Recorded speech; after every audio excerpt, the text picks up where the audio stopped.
Hey guys and girls, this is King Lear here from Proceed to Checkpoint, and today I'm going to be giving you a quick run through of the tactics for Battle of the Big Keep. This is the new Hildebrand trial in patch 2.5, so keep an eye on the video here and we're going to run through the different parts of the fight and the different things that you'll need to do in order to survive and get this boss down. The first part of the fight, you'll have two different mobs to contend with. You'll have Gilgamesh and you'll have Enkidu as well. So during this stage of the fight, the off tank should pick up Gilgamesh, keep him away from the rest of the group, and everyone should be attacking Enkidu. The first attack to pay particular attention to is called Eerie Soundwave. This is a conal attack that will emanate from the boss towards the group. Simple enough, you just have to dodge this. If you're caught in it, you're in trouble, but the hitbox is pretty big, it's pretty clear, you should be okay to get out of this one. In addition to this, he'll also mark a player with a target above their head. This player is about to get missiles shot at them, which will damage them and anyone standing near them, so they just have to get away from the rest of the group. The boss will also turn several players in the group at a time into chickens. At this stage, there will be whirlwinds swirling around the arena. The chickens need to run and stand in the whirlwind. This gets rid of the whirlwind and cures them from being a chicken.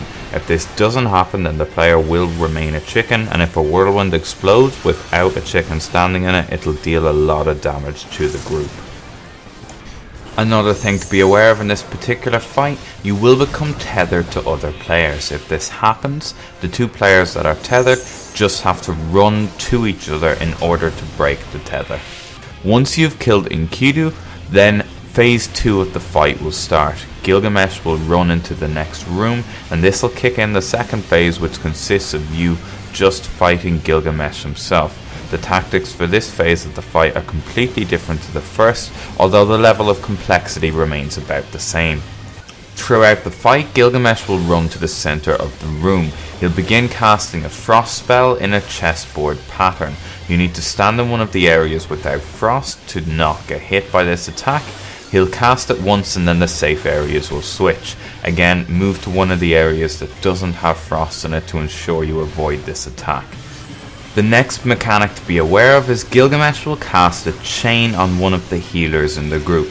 It's possible it hits other targets, but I've only ever seen it hit the healer.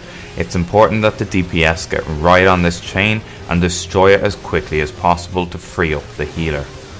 Another mechanic for healers and tanks to be aware of that we see just after the chain breaks here is when Gilgamesh says he's in the mood for dancing, he'll do a huge attack on the tank. It takes an awful lot of damage off of them, so tanks have to be ready with their cooldowns and healers want to be ready to heal them up quickly. At one stage in the fight, Gilgamesh will summon dragon heads. It's important that the DPS target and get as many of these heads down as possible.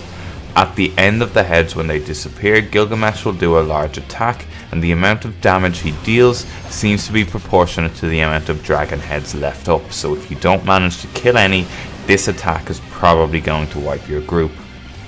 Gilgamesh will occasionally jump to another part of the room.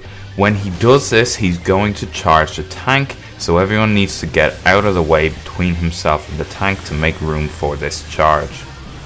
Throughout the fight, Gilgamesh will also go to the center of the room and summon a rose type pattern. This is a massive AoE attack, but there's a lot of open spaces and it's fairly easy to avoid it, so it's not overly concerning for any group.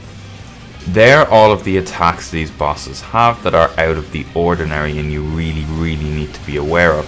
Thanks for watching, guys. Don't forget to check out the rest of my patch 2.5 content and hit subscribe if you're enjoying the videos and they're helping you out.